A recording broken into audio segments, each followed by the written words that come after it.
Hello everyone, welcome to my YouTube channel Way to Physics. I am Sandhya and now I will be solving the part 3rd for 2017 GATE Physics in the continuation of this series. Okay, so let's start part 3rd. Here I will be solving questions from further 45, right, up to 45, that is 31 to 45. Okay, so let's start.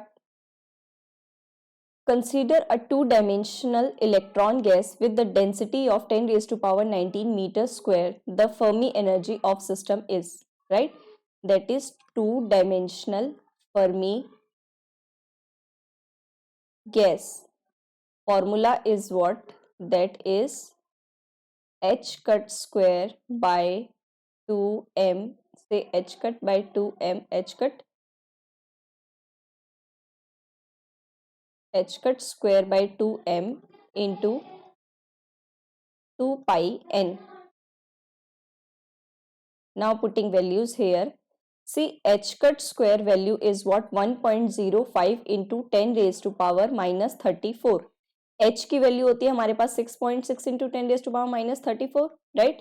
And h cut is what? That is h upon 2 pi, only h upon 2 into 3.14, right? So we can use the direct value of this, right? So just writing the values, 10 raised to power minus 34 whole square divided by 2, and mass is what? That is 9.3 into 10 raised to power minus 31 into 2 into 3.14 into n is what? That is 10 raised to power 19 meters square, right? So by solving this, we got the value as, which is equal to,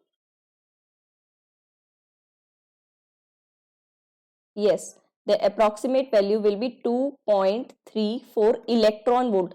See, in this calculation, if we have to find the in electron volt, we have to multiply it, right? Because according to this, electron is given to us, which is 1.6 into 10 raised to power, say 1.6 into 10 raised to power minus 19, right? So just change into in this form. Okay, so next one.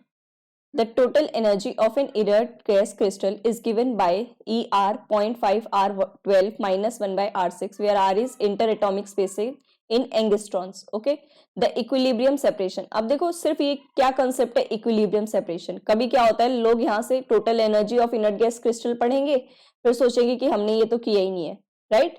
सो देखो कुछ नहीं है, just आपसे क्या पूछा है, equilibrium separation. So that is equilibrium separation के लिए हमारे पास क्या होता है, दैट इज हम कैसे अप्लाई करते हैं, देखिए, that is first order differentiation with respect to R, क्योंकि इसी की रिस्पेक्ट में हमें बोलना है ये इक्विलिब्रियम पे होगा, equal to 0, right, at equilibrium. Okay, this is the condition. या फिर जो अब हम जीरोस निकालते हैं उसमें भी बोल सकते हैं, right?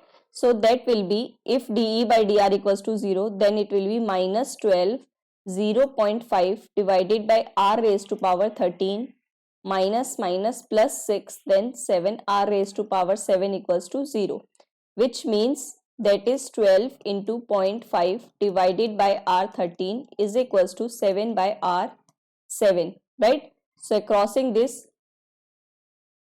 that will be 6 and it will be, that is 10, which is further approximately equal to R6 is what? That is 70 by 60, which is 7 by 6 raised to, अब R is what? That is 7 by 6 raised to power 1 by 6, right? So according to this, R naught is what? That is approximately 1.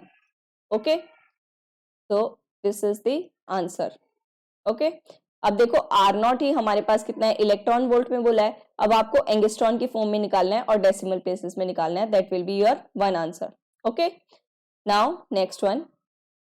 Consider n non interacting distinguishable particles in a two level system at temperature T. The energies of levels 0 and E at high in the high temperature. अब देखो ये condition given है, हम पहले क्या करेंगे, population निकालेंगे, उसके बाद ये कंडीशन अप्लाई करेंगे, राइट। सो देखिए an non interacting distinguishable particles है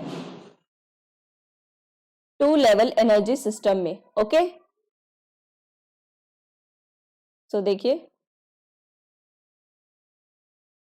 अब बोला है हायर एनर्जी ई के लिए आपके पास अगर हम पार्टीशन फंक्शन देखते हैं, that will be E raise to power 0 plus E raise to power minus beta E, और you can say that is, लिख दीजिए यहाँ पे exponential minus E by K B T, right. अब बोला है कि ऊपर वाले में हमारी पॉपुलेशन कितनी होगी, that will be n into exponential minus E by K B T exponential, okay, and then 1 plus exponential minus E by K B T, okay. अब देखिए K B T greater than E, right. अगर आपके पास ये चीज बड़ी है then it will be approximately small, so that will be n upon, अब देखो ये हम इसके कंपेयर में कर सकते हैं बट ये प्लस माइनस में है, देन इट विल बी, देखिए कैसे अप्लाई करते हैं, के बी टी अगर आपके पास this, then 1 by E by K B T आपके पास कितना आएगा, very very less than 1, right. अगर ये लेस देन 1 है दैट मीन्स आपकी जीरो में कुछ एग्जिस्ट करेगी, राइट। तो ये अप्रोक्सीमेटली आपका कितना जाएगा, n अपॉन 1 प्लस ये कितना जाएगा, this will be also equals to 1, right. So ये कितना बन जाएगा आपके पास n बाय 2, ओके। क्योंकि देखो प्लस में कंपेयरिंग में ही हम इक्वेशंस में अप्लाई करते हैं, यहाँ पर भी वही सेम अप्लाई किया, then it will comes out to be n by 2, और देखो ऑप्शंस के अकॉर्डिंगली भी आप देख सकते हो ये चीज, ठीक है। That means A option is correct one. Now next one, a free electron of energy 1 electron volt is incident upon one dimensional finite potential step of height 0.75 electron volt. The probability of its reflection from barrier is, right. अब देखो आपको क्या क्या given है, देखो reflection coefficient के लिए हमने फर्दर जब हमारे पास n2 minus n1 upon n2 plus n1 ये किया था हमने, राइट, रिफ्लेक्टिव इंडेक्स के टर्म्स में, है ना। और अब हमें दिया है एनर्जी दी है और हाइट दी है, then it will be under root E minus V not divided by under root E plus under root E minus V not square, okay. अब ये देखो अगर आपको ये चीज नहीं पता, मतलब अगर हमें मान लो ये रिफ्लेक्शन के लिए पूछा, अगर ट्रांसमिशन के लिए पूछा था तो आर कैलकुलेट करके हम T1 में से माइनस कर देते हैं, राइट। तो देखो एक ये भी आपके पास तरीका है ट्रांसमिशन के लिए निकालने के लिए, क्योंकि टी का फॉर्मूला ये वाला फिर भी हमें मेमोराइज रहता है, राइट, बट हमारे पास वो वाला याद करने में थोड़ी सी डिफिकल्टी होती है, बाकी याद करना चाहिए देखो, बट एट अ टाइम अगर आप कर सकते हैं तो ऐसे भी कर सकते हैं, राइट। सो देखिए अब देखो अगर R 0 होगा तो ऑटोमेटिकली ये हमारा 1 के इक्वल आ जाएगा, सॉल्व करने की भी जरूरत नहीं है, राइट। तो हमारे पास ये हो गया, अब इसमें वैल्यूज रखिए 1 electron volt, then under root 1 minus 0.75 under root 1 plus under root 1 minus 0.75 whole square, right. अब ये कैलकुलेटर से करेंगे, इसके बाद हमारे पास ये आएगा approximately 0.11, okay. So this will be your answer.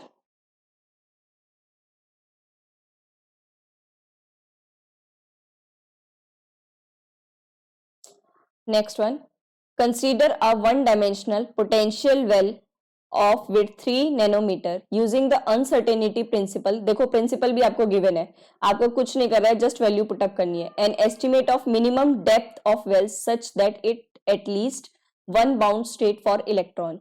Okay, अब देखो डेल एक्स मैक्सिमम आपको कितना गिवन है, that is 3 nanometre, right, nanometre, right. और हमारे पास अगर देखिए डेल्टा एक्स मैक्सिमम है तो डेल्टा पी कितना होगा, minimum with H cut by 2 that is H by 4 pi, and delta P is what, देखो एच कट बाय 2 ही लिख देते हैं क्योंकि वैल्यू भी पता है हमारे पास, और ये कितना है 3 नैनोमीटर, राइट। तो ये कितना आएगा आपके पास एच कट बाय 6 नैनोमीटर है, मीटर में चेंज कर लेते हैं, then it will be 10 raised to power 9, right. अब देखिए फर्दर, आपके पास ई मिनिमम कितना होना चाहिए, at least one bound state, then it will be delta P X square by, ये पी एक्स लिख लेगा एक्स के टर्म्स में, right, then it will be 2m, right. So it will be by putting value of h cut by 6 into 10 raised to power 9 whole square divided by 2 into mass is given to us, that is 9.3 into 10 raised to power minus 31, right. So according to this, now putting it will, we got it across 1 milli electron volt. Okay, so that will be your minimum depth. Okay, so your option number D is, sorry, B is correct. अब देखो क्या होता, B change क्या है, M ही है same, but capital और small में क्या चेंज है, ये मिली है और ये क्या है, mega, right. Now next question, consider a metal with free electron density of 6 into 10 raised to power 20 centimeter cube per centimeter cube. The lowest frequency electromagnetic radiation to which this metal is transparent is 1.38 into 10 raised to power 16 hertz. If this metal had a free electron density of 1.8 into 10 raised to power 23 centimeter per centimeter cube instead, the lowest frequency electromagnetic radiation to which it would be transparent is into 10 raised to power 60 hertz में हमें बताना है. Okay, now we know that frequency of electromagnetic wave that propagates through metal is proportional to square root of density of free electrons, right. That is, frequency is directly proportional to square root of free electrons, density of free electrons, right. So upon comparing f1 by f2, which is n1 by n2 under root. Okay, अब हमें क्या निकाली है, lowest frequency, that means f2 will be f1 under root n1 by n2, right. Now values put up कीजिए, कितनी given है, 1.38 into 10 raised to power 16 hertz under root which is 1.8 into 10 raised to power 23 per 6 into 10 raised to power 22. So upon solving this, we got it as 2.39 into 10 raised to power 16 hertz, and our answer is 2.39. Okay, next one. An object travels along x direction with velocity c by 2 in a frame O. An observer in frame O dash sees the same object traveling with velocity c by 4. The relative velocity of O dash with respect to O in units of c is. Okay, अब देखिए ये question कहाँ है हमारा, relativity से, right. आपको बोला है जो x डायरेक्शन में ऑब्जेक्ट मूव कर रहा है ओ फ्रेम में, वो कितने उससे मूव कर रहा है, that is this object, then it moves with c by 2 velocity, right. अब observer in a frame O dash, ये ओ डैश फ्रेम पर ऑब्जर्वर खड़ा है. ओके, दिस इज ऑब्जर्वर, और ये ट्रेवल कर रहा है हमारे पास, ये मोशन मतलब फ्रेम ही मूव करता है, that will be with c by 4 velocity. तो हमें रिलेटिव वेलोसिटी बतानी है ओ डैश की ओ की रिस्पेक्ट में. ओके, अब देखिए respective velocity V X dash कैसे होती है हमारे पास, V X minus V under root 1 minus V X into V by C square, या फिर v1 v2 की टर्म्स में निकाल सकते हैं. Velocity of one with respect to two v1 minus v2 upon 1 minus v1 v2 by C square, right. तो अब just हमें ये बोलिए, ये कितनी गिवन है आपके पास, वेलोसिटी c by 4, राइट. अब ये मैंने इसलिए लिया था ताकि डैश आपको कंसीडर हो जाए, राइट. ये c by 4 से मूव कर रहा है, एंड देन ये वाली वेलोसिटी हमें कितनी गिवन है, c by 2, राइट. ये v बतानी है हमें, कितने उससे ये वेरी करेगा, right. Now it will B c by 2 v c square, then it will be v by 2, right. So considering this, we can c by 4 into 1 minus v by 2 equals to c by 2 c minus 2v by 2, right. So c by 4 2 minus v equals to c minus 2v by 2, which is 2. Now upon this 2c minus vc equals to 2c minus 4v, right. So further 2c gets cancelled out. Now v is what, that is further 2c by okay, I think something is missing here. Okay, let's दोबारा values put करते हैं. V X dash is what, that is V X minus V upon 1 minus V X V by C square, right. ये कितना given है आपके पास, c by 4 equals to c by 2 minus v upon 1 minus v by 2c. Okay, v by 2, right, v by 2c. अब ये देखिए कितनी आएगी आपके पास, c by 4 equals to c minus 2v by 2 and then 2c divided by 2c minus v. So 2 get cancelled out and c is this, c also get cancelled out. Now further 2c minus v is equals to 4c minus 2v. So upon solving this we got it as v equals to 2c by 7, right, upon solving this. That is your answer. Okay, next one, the integral. अब देखो हमारे पास integral दिया है और हमने क्या किया, ये X raise to power E raise to power minus, okay, ये एक्स स्क्वायर में गिवन है, राइट. वो अल्फा एक्स डी एक्स का अगर आपके पास आता है then it will be N factorial upon alpha N plus 1, right. But हमारे पास अगर ये गिवन होता है दैट इज एक्स एन, और you can say exponential is what, that is minus A X square plus B X D X is equals to root pi by A exponential B square by 4a, right.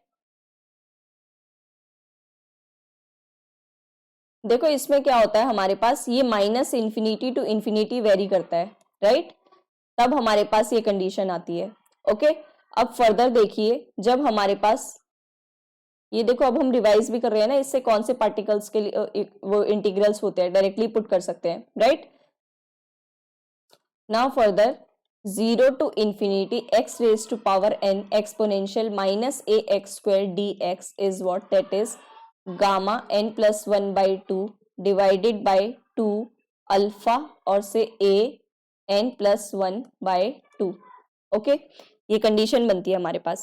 Okay, अब देखिए ये आपके पास कितनी given है, x n कितना है आपके पास, 2 given है, right. n is what, that is 2 given. So 2 put कीजिए, then it will be 2 plus 1 that is 3 by 2 under root 2, और a कितना given है, that is 1, right. a is 1, so it will be 1 raised to power 3 by 2. अब 1 के लिए तो देखो same as it is आएगा, बट रूट 3 by 2 आपके पास कैसे बनेगा, 1 by factorial 1 by 2 which is further 1 by 2 that is 4 and root pi. Okay, so according to this क्या आंसर आएगा हमारे पास, 0.44. okay, so this is your answer. Next question, 39 question. okay, it says the imaginary part of analytic complex function is this, real part 0 है, the value of real part of function at 1 plus iota. okay, अब देखो origin पे हमारा real part 0 है, ये क्या given है आपको, देखो वी एक्स वाई गिवन है 2xy प्लस 3y, राइट. अब हम कॉची रेमन कंडीशन लगाते हैं, Cauchy, okay,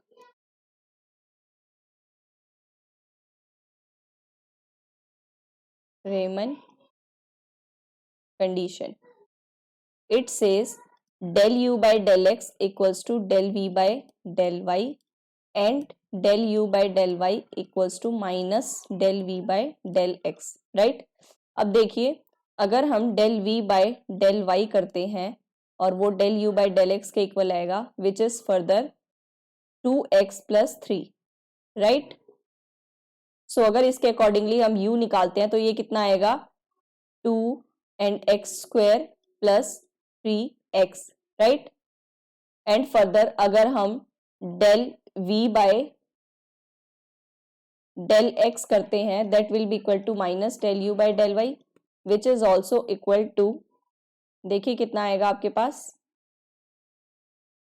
2y, right. u कितना होगा अब आपके पास फर्दर माइनस वाई स्क्वायर. अब देखो यहाँ पे एक फंक्शन हम ये भी रखते हैं, अगर आपके पास कोई फंक्शन मिक्सअप होता है, okay, so that will be phi function हम ऐसे रखते हैं उसको y की टर्म्स में और यहाँ पर 5x की टर्म्स में, राइट। बट ये देखिए आपके पास कितना गिवन है total, X square minus Y square plus 3x। अब देखो ये तो है हमारा सिंपल x फंक्शन z के लिए, है ना, x प्लस आयोटा वाई। अब हमें बोला है किसके लिए निकालना है, z प्लस आयोटा, मतलब कि क्या है आपके पास, दैट इज z कितना है, अच्छा सॉरी 1 प्लस आयोटा पे निकालना है ना, तो दैट इज x कितना है आपके पास 1 और y कितना है आपके पास, ये भी 1 है, राइट। तो x y दोनों हम वैल्यू 1 रखते हैं, then it will be 1 minus 1 plus 3, right, that is your option number +3। तो ये आपका कौन सा ऑप्शन, मतलब 3 आंसर आ जाएगा आपके पास, okay. Next one,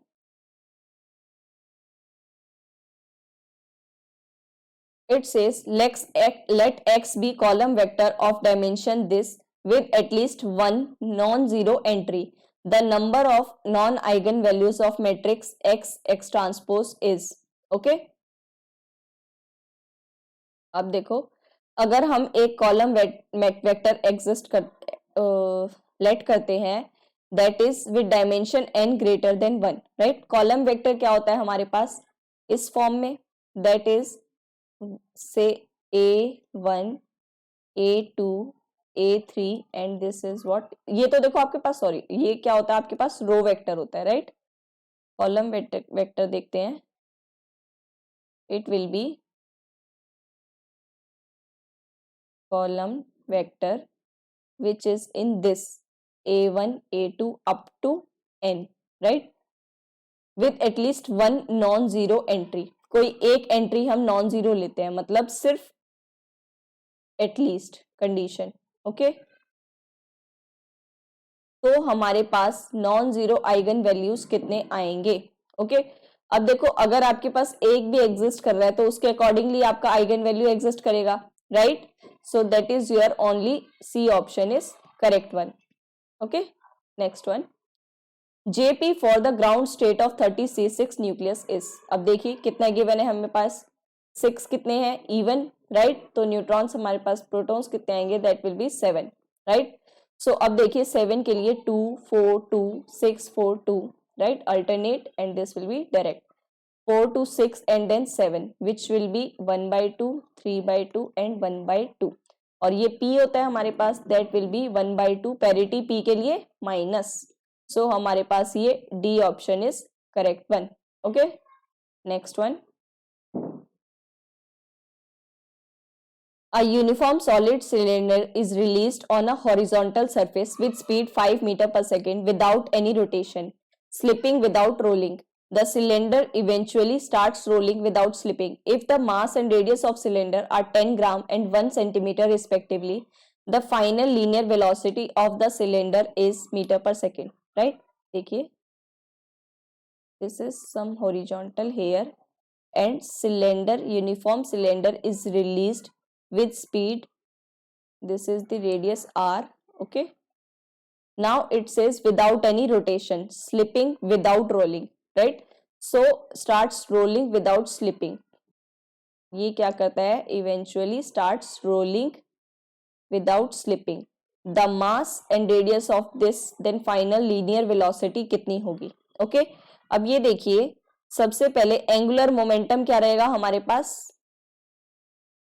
angular momentum, linear velocity में बोल रहा है ना, तो एंगुलर मोमेंटम क्या रहेगा आपके पास, point of contact is conserved, right,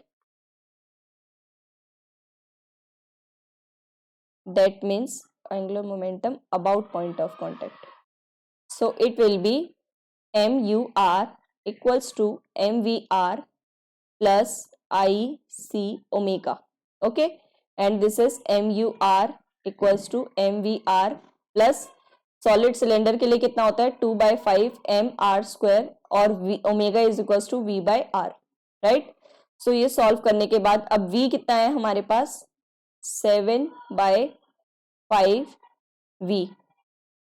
okay, ये है हमारे पास U कैलकुलेट करने के बाद। ओके, अब अगर आपके पास ये 7/5 U है तो V कितना हो जाएगा आपके पास 5/7U, और U कितना गिवन है आपके पास, that is 5 metre per second, right. So it will be approximately 3.57 metre per second. Okay, so this is the answer. Now देखिए next one, the energy density and pressure of photon gas are given by this and this, where T is temperature and A is radiation constant. The entropy per unit volume is given by alpha T, alpha A T cube. Value of alpha बतानी है, right. देखिए U आपको given है AT4, T given है U/3, then it will be U equals to U/V which is AT4, right. तो आपके पास U कितना बन गया, अब देखो ये U क्यों बोला है, क्योंकि एनर्जी डेंसिटी गिवन है। Okay, energy density that means energy upon volume, तो it will be AT4V। Okay, and further pressure भी आपको इस टर्म्स में गिवन है विच इज U/3V। ओके, और फर्दर आपको एंट्रोपी पर यूनिट वॉल्यूम कितना गिवन है, that is alpha A T cube, right. अब देखिए हमारे पास इक्वेशन होती है du is equal to TdS minus PdV, right. Values रखिए, du करेंगे तो ये कितना हो जाएगा AT4dV plus 4AT cube V dt, right. And this will B T ds कितना आएगा, alpha A3T² dt minus PdV कितना आएगा, देखिए यहां पे लिखिए, minus P is what, that is U/3V। Okay, और U/3V दैट मीन्स आप इतना कर सकते हैं AT4, राइट। U/V कितना है हमारे पास AT4, that means AT4/3। Okay, so it will B AT4/3 into DV कितना होगा, देखो इसके फॉर्म में लिख सकते हैं हम इसको, अगर आपके पास V कितना है U/3P। ओके, सो आपको इसकी टर्म्स में लिख सकते हैं, या फिर एक काम करिए अभी ऐसे मत करिए, नेक्स्ट वन में लिखते हैं ताकि अच्छे से आ जाए।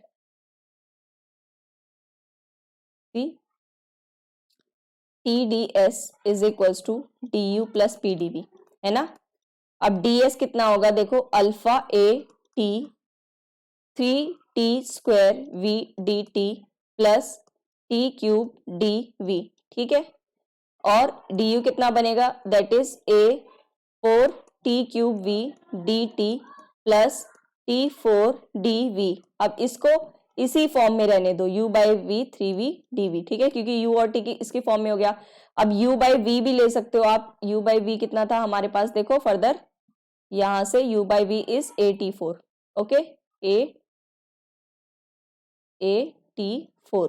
ओके, तो ये सॉल्व करने के बाद आपके पास कितना आ जाएगा कंपेयर करके, that will be alpha is equals to 4/3।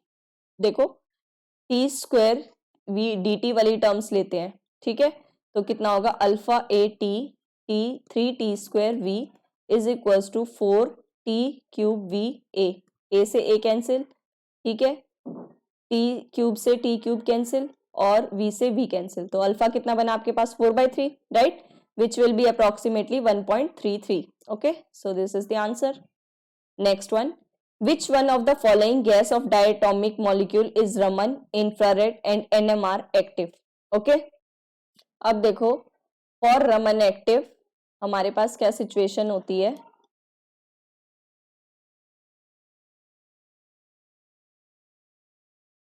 Molecule diatomic molecule must have changing polarizability.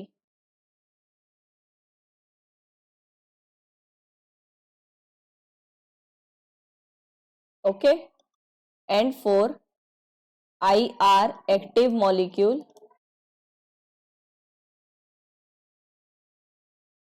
they must have change in dipole moment.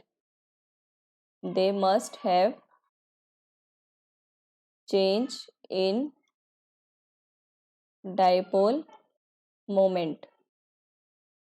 Okay, and for NMR, presence of non-zero nuclear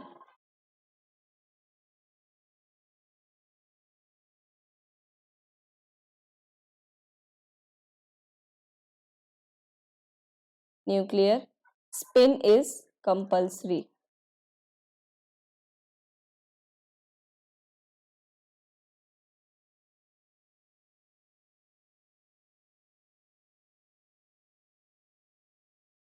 okay, तो अब देखिए option 1H यहाँ पे क्या है, no dipole change because of dipole moment change because of symmetry. Okay, symmetry है, that means there is no IR active. Okay, now further 12C to 16O. Okay, net nuclear spin हमारे पास कितनी है, 0 है, that is not NMR active. Okay, and further 1H235Cl chlorine, all conditions है हमारे पास इसमें, IR भी है, NMR भी है और रमन भी है. राइट, डाइपोल मोमेंट भी है चेंज. ओके, और पोलराइजेबिलिटी भी चेंज हो रही है. देखो ये माइनस में उसमें है, ये प्लस में है, ये माइनस में है. राइट, नाउ फर्दर देखिए अगर 16O से 16O देखते हैं तो ये भी हमारे पास सिमेट्री है, तो ये हमारे पास नॉन IR है. Right, so our option number C is correct one. Okay, next one, last question of this part. The pi plus decays at rest to mu plus and mu. Okay, the anti-neutrino to be massless, the momentum of neutrino is. तो अब देखिए ऐसा question हमने पहले भी किया था जहां पे आपको क्या निकालना होता है, मोमेंटम के लिए एनर्जी कंजर्वेशन लॉ लगाया था, बट अब आप यहाँ पे डायरेक्टली कीजिए, डायरेक्टली हमें एंटी न्यूट्रिनो की निकालनी है. ओके, एंटी न्यूट्रिनो के लिए हम ये चीज करते हैं. Right, now it will be mass of reactant minus product whole square divided by twice mass of reactant. Right, and this will be into C square. Okay, तो अब देखिए आपके पास कितनी आएगी, ये वैल्यूज रखने के बाद m पाई गिवन है, mu गिवन है, एंड ये हमारे पास सॉल्व करने के बाद कितना बनता है 29.84. ठीक है, ये बनता है हमारे पास C square अपॉन उसमें बनता है. Right, so it will be comes out to be 29.84 divided by C, जो हमें इस वैल्यू के अकॉर्डिंगली निकालना है ना, तो ये आपके पास इतना बनेगा MEV by C में. Okay, so your answer is 29.84. Units का देखो अब यहाँ पर हम C स्क्वायर के अकॉर्डिंगली चेंज कर रहे हैं, तो हमें यहाँ पर C क्यूब से करना होगा और देन इस पे करेंगे. Okay, so here our part 2 ends. Okay, so next 10 questions remaining हम fourth part में continue करेंगे. Okay, so let's stay connected. Thank you.